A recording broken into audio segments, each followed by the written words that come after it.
천년고도, 경주를 부르는 또 다른 이름입니다. 신라 천년의 도읍지였던 경주는 문화의 보고입니다. 그리고 이곳엔 화려한 유적만큼이나 명물로 알려진 음식이 있습니다. 팥으로 만든 달콤한 빵입니다. 맛을 좌우하는 고운 팥소는 하루 종일 팥을 삶아 껍질을 거른 다음 다시 달여 만듭니다. 이 팥소를 얇은 밀가루 반죽 안에 아낌없이 듬뿍 넣어 구워내죠. 이 빵에는 경주 사람들의 추억이 서려 있습니다. 학생들이 돈은 없지, 또 먹고는 싶지 이러니까 막 그냥 먹을 때는 모르는데 막상 이제 다 먹고 나가려니까 뭐 친구도 돈 없고 나도 돈 없고 이러니까 뭐 사정을 하는 거지요. 이제 막 가게라도 맡겨놓고 저는 막 이따 갔다가 돈을 드립니다 막 이렇게 할 정도로 책가방도 맡기고 그냥 또 막 그냥 도망가는 사람들도 있고. 변변한 간식거리가 없던 시절, 달콤한 팥빵은 경주 사람들뿐만 아니라 관광객들의 입맛을 사로잡았고 전국적으로 유명세를 탔습니다.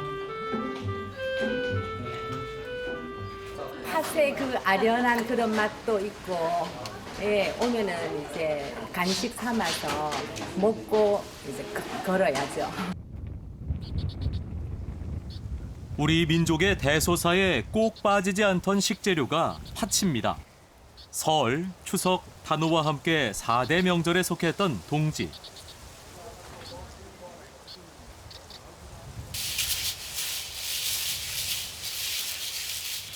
동지가 다가올 때면 집집마다 팥부터 챙겨 놓습니다. 언제부터 동지에 팥죽을 쑤어 먹었는지 정확한 기록은 남아있지 않습니다.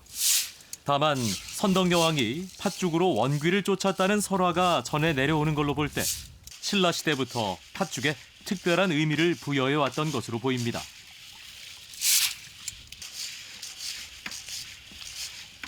동지 팥죽 쏜다고요.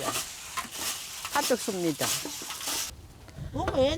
옛날부터 전해오는 기라가. 작게 쫓는다고. 1년 12달 막 폐기 사라지고 그래 쫓는다고 하고 또 애기들 생일 돌 때는 또 팥을 안지. 작게 쫓는다고.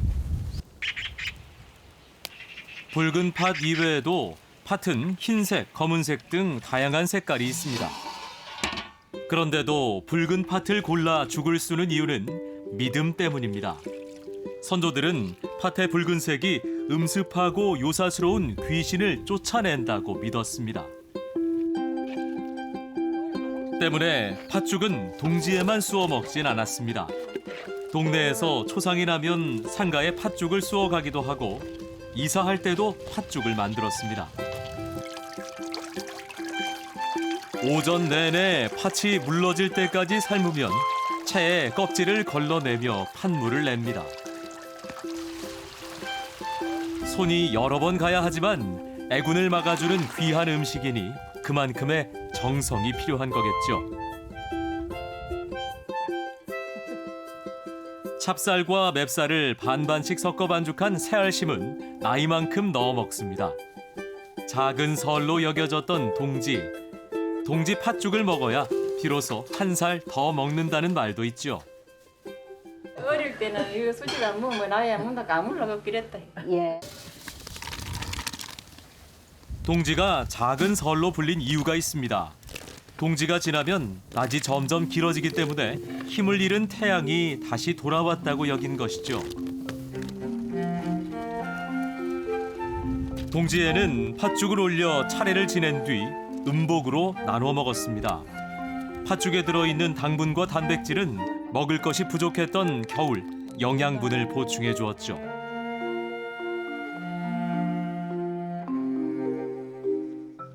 나쁜 애는 다 물러가고 좋은 복만 들으라 그래 다 가방을 던지네. 집안 여러 곳에 팥죽을 뿌리거나 한 그릇씩 떠놓는 것도 잊지 않았습니다. 역시 애군을 막기 위해서였습니다.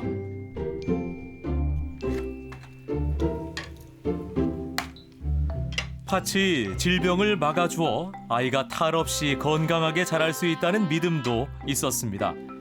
그래서 아이가 태어나 100일과 돌을 맞으면 수수팥떡을 만들어 상에 올렸죠. 애기들 돌 때 뭐 100일 때 막 이거를 저게 좋다고 하고 10살 안에는 이걸 챙기면 좋다고 하대. 시기와 상관없이 가장 많이 즐기는 팥 음식은 시루떡입니다. 시루떡은 고사상과 제사상에도 오르는 음식이죠. 혼례를 올릴 때도 가정의 화목과 자손의 번성을 기원하며 시루떡을 올리곤 했습니다. 인생의 중요한 시기마다 밥상에는 늘 팥이 있었습니다. 팥죽의 좋은 기운이 소박한 동지 밥상을 채우고 긴 겨울밤을 지나갑니다.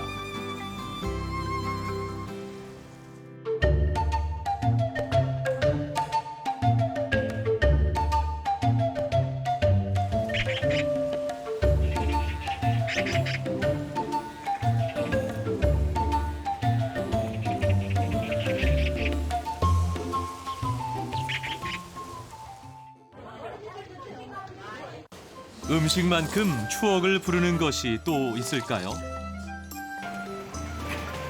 국수를 배불리 먹는 게 소원일 때도 있었죠.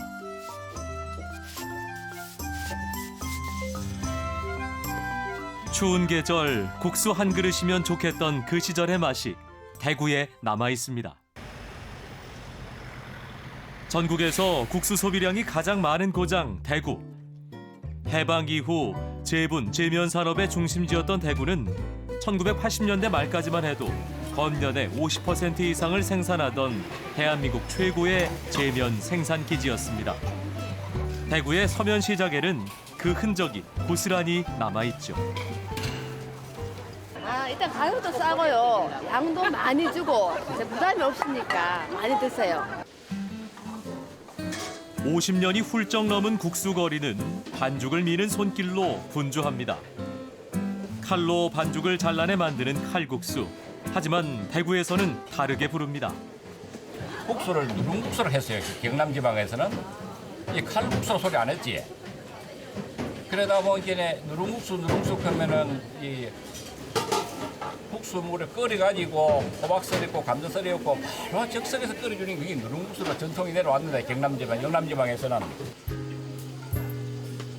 진한 멸치 국물에 채소를 듬뿍 넣어 끓인 경상도식 칼국수가 누른국수입니다. 뜨거운 국수를 훌훌 불어가며 매운 고추를 반찬 삼아 먹으면 땀이 절로 나죠.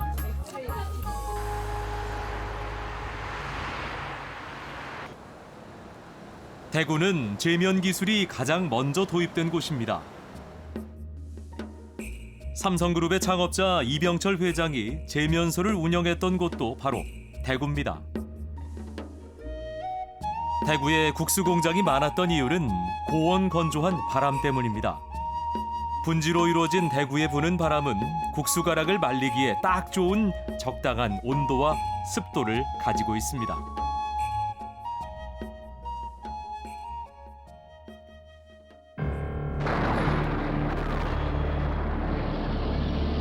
국수가 전 국민의 음식이 된 계기는 한반도의 아픈 역사 때문입니다. 우리 땅을 아프게 핥히고 간 한국전쟁은 많은 이들을 배고픔에 떨게 만들었고 미군의 원조로 들여온 값싼 밀가루는 국수를 발전시킨 계기가 됐죠.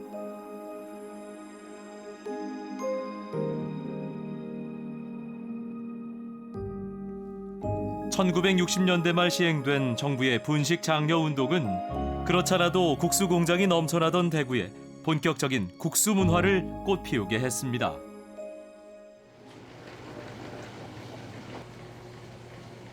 (1975년에) 처음 문을 연 이곳은 옛 방식 그대로 국수를 뽑아내고 있습니다.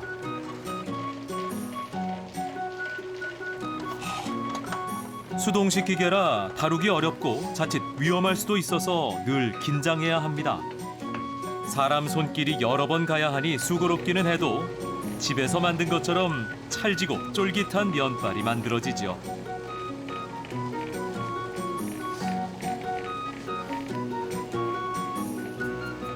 면발이 나오면 끊어지지 않게 재빨리 대나무를 걸어 말려야 합니다.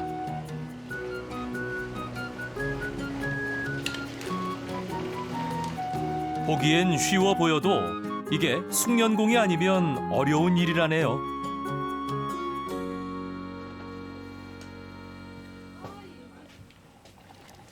어떤 음식에도 국수는 제맛을 냅니다. 대구에는 특별한 국수 음식이 만들어지고 있습니다. 소의 부산물을 이용한 수구레 국수입니다.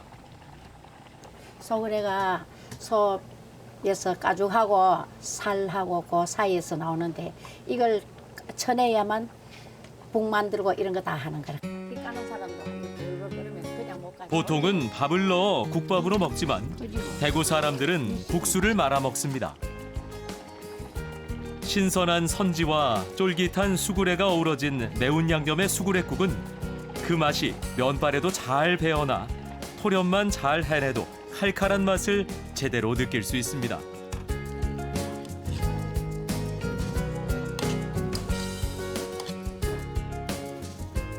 대구에서는 육개장에도 국수를 말아 먹곤 한답니다. 대구 사람들의 국수 사랑 대단하죠.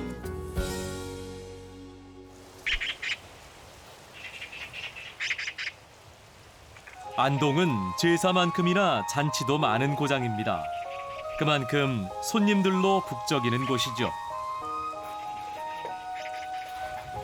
안동의 풍산유씨 종가에는 집안 대대로 내려오는 손님 접대용 국수가 하나 있습니다. 육수는 소 양지머리를 이용해 맑게 끓이죠. 귀한 손님 오실 때는 양지머리로 미리 이제 육수를 내 가지고 그래가지고 이제 참 여름에는 차게 식히고 겨울에는 따뜻하게 그렇게 대접하죠. 손님 접대 음식으로 국수를 준비하는 이유는 뭘까? 오래 산다는 의미 때문에 잔칫날 국수를 많이 먹기도 했지만 손님이 계속 이어지는 상황에서 준비하기 수월하다는 현실적 이유도 상당했습니다. 때문에 면을 뽑는 데 사용하는 안반과 홍두깨는 대물림 됐죠. 이건 몇 백년 됐습니다. 우리 집에 뭐 이 집하고 거의 뭐 나이가 뭐 안 되겠습니까? 예, 이거 안반 오래된 겁니다. 반죽은 밀가루와 콩가루를 7대3으로 섞어 만들어냅니다. 콩가루를 넣어 소화가 어려운 밀가루를 잘 소화하도록 돕기 위해서라는데요. 안동과 대구의 칼국수는 대부분 이렇게 반죽을 합니다.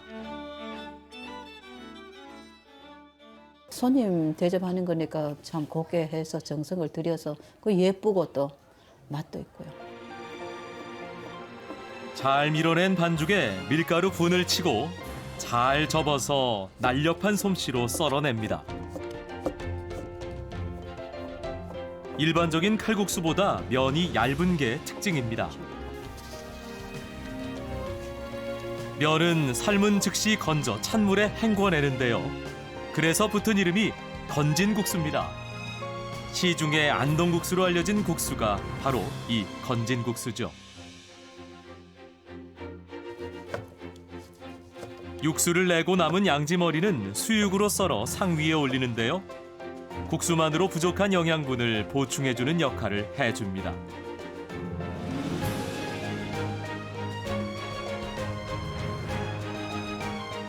바람과 햇빛 그리고 수백 번의 손길이 만들어낸 시간의 음식. 힘든 시절을 버티게 한 고마운 한 끼가 여기에 있습니다.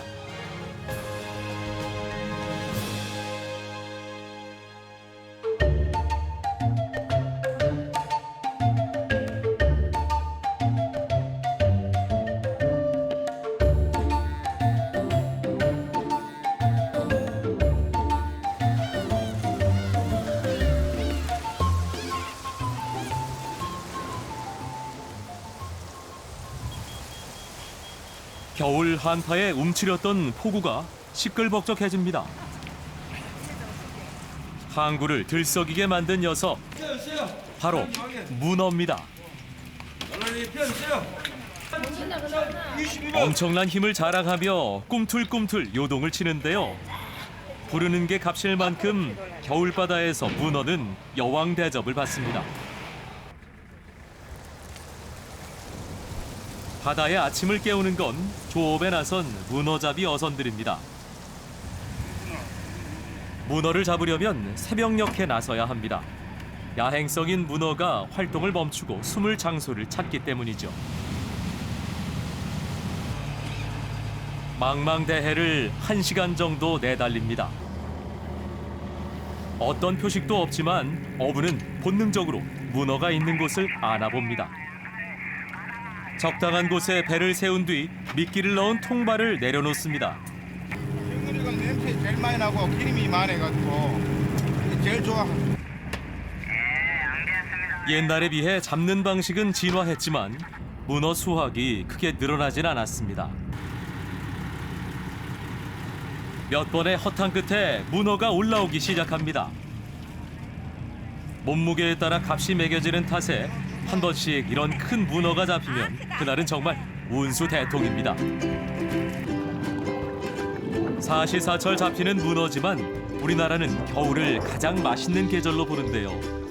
바닷속 지형이 바위로 이루어진 데다가 강물이 흘러들지 않기 때문에 동해안의 문어는 살이 여물기로 유명합니다. 동해바다의 싱싱한 해물들이 모두 모이는 울진 5일장. 이곳에서도 문어는 주인 행세를 합니다.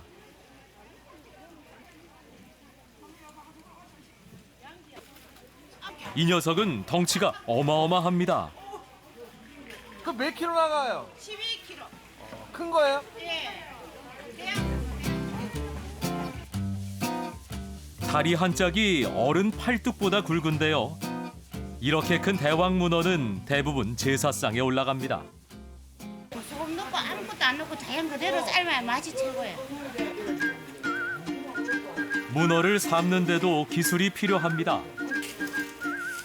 다리 하나 상한 것 없이 쭉 뻗은 것만이 잔치상이나 제사상에 올라가기 때문입니다.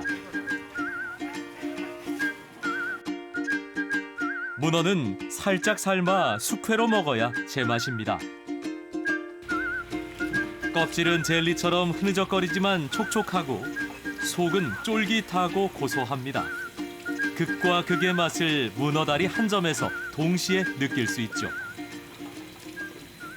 울진 문어는 커도 맛있어요. 맛이 똑같아요. 작은 거나 큰 거나. 이것도 질기지가 않고 연해요. 문어 맛이. 문어가 1년 내내 잡히는 울진에서는 요리법도 다양합니다. 소고기를 양념해 넣고 그 위에 새끼 문어 한 마리를 통째로 얹어 시원하게 문어 전골을 끓여냅니다. 문어 밥상에 곁들일 반찬으로 진저리를 손질하는데요. 양념이 아주 특이합니다. 지난 봄 꽁치와 소금을 켜켜이 쌓아 숙성시켜낸 꽁치 젓갈입니다. 찢어가지고 또 무쳐 먹거든요. 여기는. 잘 사갔네. 맛있어요. 김장할 때 다 이걸 넣었어요. 여기 울진하고 꽁치젓. 곰삭은 꽁치 젓갈은 짜디 짤 것 같지만 오히려 단맛이 나기 때문에 해초와 찰떡궁합입니다. 문어는요, 술 먹고 난 뒤에 그 이튿날 이렇게 전골식으로 해 먹으면은 술이 확 애고요. 속이 확 풀립니다. 피로 회복에도 좋고. 문어가 가장 많이 팔려나가는 곳은 내륙 지방입니다. 그곳까지 문어를 나른 건 선질꾼들이었죠.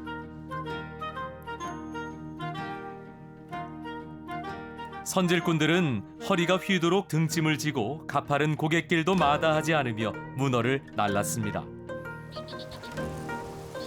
선질꾼들이 지나던 울진과 안동을 잇는 11형 고개에는 선앙당이 남아 있습니다. 인적이 없는 험한 산길에서 선질꾼들의 무사 안녕을 기원하고 소원을 빌었던 곳인데요. 이곳엔 머물다 간 선질꾼들의 이름이 빼곡히 적혀 있습니다.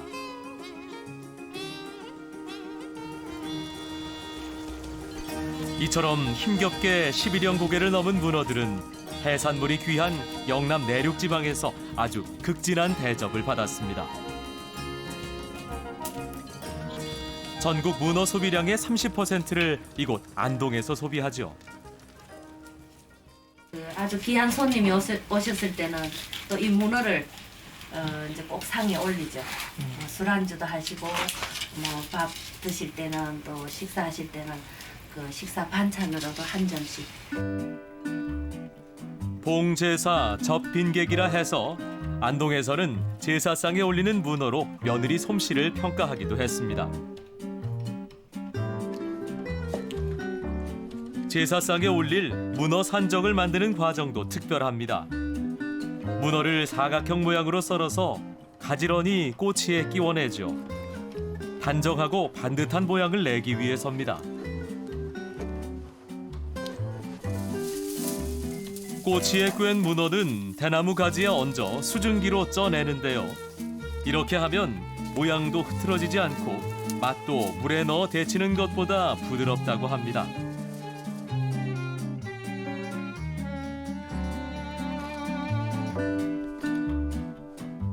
문어는 선비들의 사랑을 독차지했던 생선입니다. 먹물을 품은 데다 이름마저 그루얼 문자를 갖고 있기 때문이죠. 또 문어는 바다 밑에서 최고의 자기 몸을 낮추고 생활을 해요. 그래서 안동에 비춰보면 어떤 겸양의 뜻, 선비들의 겸손함을 뜻하고 이 먹물은 그 선비들이 없어서는 안 될 어떤 글을 쓰는데 학문의 뜻을 나타내는 것이거든요. 어머니들이 아기 놓고 산후조리할 때 이 먹물을 가지고 뭐 전도 부쳐 먹고 죽에도 같이 넣어서 끓이기도 하고 그래요. 몸이 허약할 때나 식욕이 없을 때 문어로 만든 죽은 보양식이 됐습니다. 문어와 쌀, 채소를 넣고 죽을 끓여내는데 여기에 문어 삶은 물을 꼭 넣습니다. 어른들이 이제 기운이 없을 때 한 그릇 드시고 나면 기운을 차리신다고 그랬어요. 타우린이 풍부한 문어는 예부터 산모들에게 최고의 영양식으로 통했는데요. 영양이 부족해 젖이 나오지 않을 때도 문어죽을 먹었다고 합니다. 집신이 닳도록 고갯길을 넘나들던 선질꾼들의 끈기와 작은 생물에도 의미를 부여했던 선비들의 정신은 문어 밥상에 온전히 남아 있습니다.